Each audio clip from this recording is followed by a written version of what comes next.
Happy Valentine's Day. My name is Dr. Ahmed Al-Katib. I'm a psychiatrist here at New York City Health Hospitals, Kings County, and I'm here to share with you the top 10 dating red flags as chosen by our Cupids here. So we're going to start with number 1, isolation. They only want to be with you, only you, and it sounds flattering at first, but if they're trying to encourage you to cut ties with your friends and family, it's going to be a little problematic. So all things in moderation. So it's good to share a good quality amount of time with the other person, but it's also important for you to have your own time and for them to have their own time, because you still need to be people together. Otherwise, it's going to become something very, very, very toxic if you're spending all your time with them and not allowing yourself to meet your friends and family and be yourself and work on the things that you want to work with. And number 2, smothering. They constantly put you and others down, even if they're just saying, just joking. It's important to have humor in relationships, but if everything's a joke, it's a problem. It's even worse if they're putting you down and other people down. It usually means that they're uncomfortable with themselves or having some issues to work with, so they may have to make others look bad for them to feel good about themselves. So if the flirt to roast ratio is really off, I would definitely err on the side of avoiding that or just addressing it right away. All right, number 3 is affection taken. So they either withhold affection or punish you by withholding the affection, holding that hostage. Instead of saying I love you when it's genuine, holding it so a time when they feel comfortable with it, at times that they feel at their leisure, whether instead of being genuine and at the right time. So this is something that you really want to be on the lookout for, because if you're feeling love and you want to express it, that's how it should work. Otherwise, if you're craving for that affection, if you're craving for them to say, I love you, or I like you, or even it doesn't have to be words, it could be time, it could be gifts, it could be physical touch.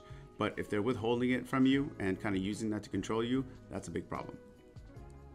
Number 4 is selfish. It's them and only them. It's their work, not your work. It's their time, not your time. It's their leisure, not your leisure. That is a big, big, big red flag. And you might be surprised coming in at number 4, but it ties into a lot of these other red flags.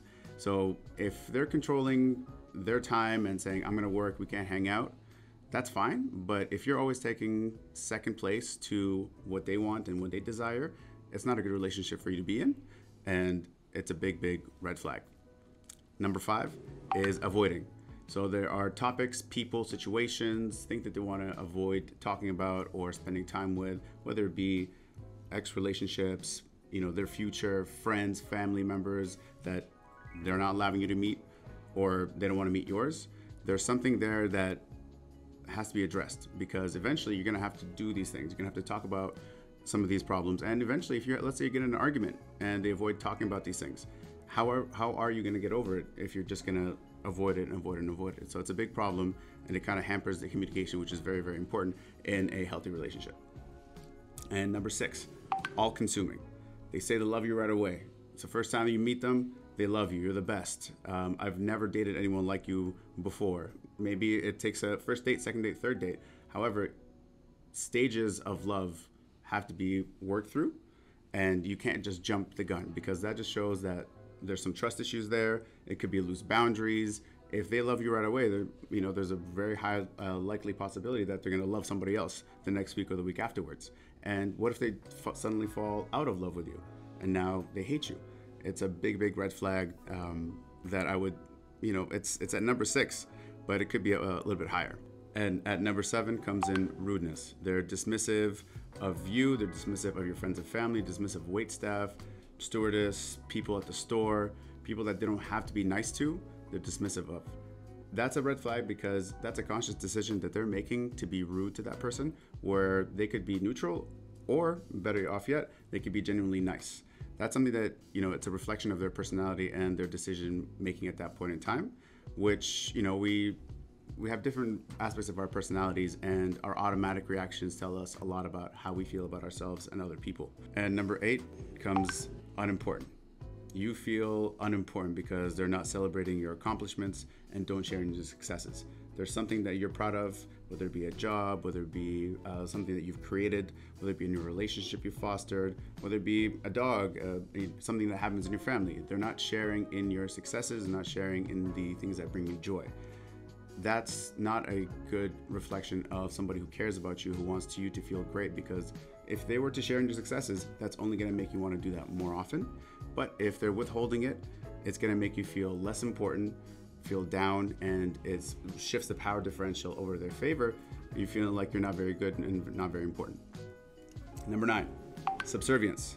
So because of maybe an accumulation of a lot of yellow flags, maybe a few red flags, and maybe it's just the way how they handle arguments or having a history of blowing things up, you stay silent and shoulder all this stress, all this tension, because they have a lousy behavior when they're addressed, or maybe when they feel like they're being cornered.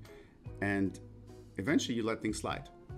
You let things slide so much that you kind of lament having any sort of disagreement, where you don't even get to state your own opinions. You don't get to be your own person in that relationship, and it feels like it's like a sentence, like there's a shackle around your leg, and you're just in it for the long run because you have no other choice, because why deal with it? It's too much work, it's too much hassle. All right, and last but not least, number 10, controlling behavior.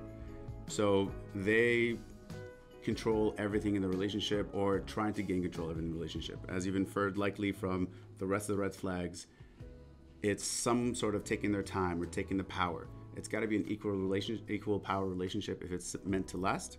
And this could be difficult. You know, they could be trying to change you to make you fit into the idea of who they want you to be. And that's not a good, harmonious relationship. You should be allowed and encouraged to be yourself, so that you may foster, new hobbies, new experiences, and grow as a person. But if they're trying to change you and mold you into a person that does things on command, that says things on command, that's not a good relationship. Now, this is different from maybe trying to dress you a little different. So, sometimes some of us have a funky dressing style. This is very, very different. This is about not liking truly who you are, or not seeing you for who you are. Because more than likely, if you're watching this, you're a beautiful human being, and you're trying to watch this and see for a better future, for a better self, to see if I should be in the relationship that's going to make me grow and allow me to be the best person that I can be. So those are the top 10 red flags that we have come up with here at Kings County. I'm sure you have more, and we'd welcome more. Obviously, I think this is a good day for people to share some of this, and I hope that ideally you don't have any of these red flags. But if you have any of these red flags or yellow flags, whatever it might be, it's important to know that it's not a done deal. You can always talk about it, address it with your partner, talk to your friends and family. If you have a therapist, if you have a psychiatrist, you can talk to them. And at the end of the day, if you're going through something difficult, because relationships are difficult, you can't have it all your way, and living life in general is difficult.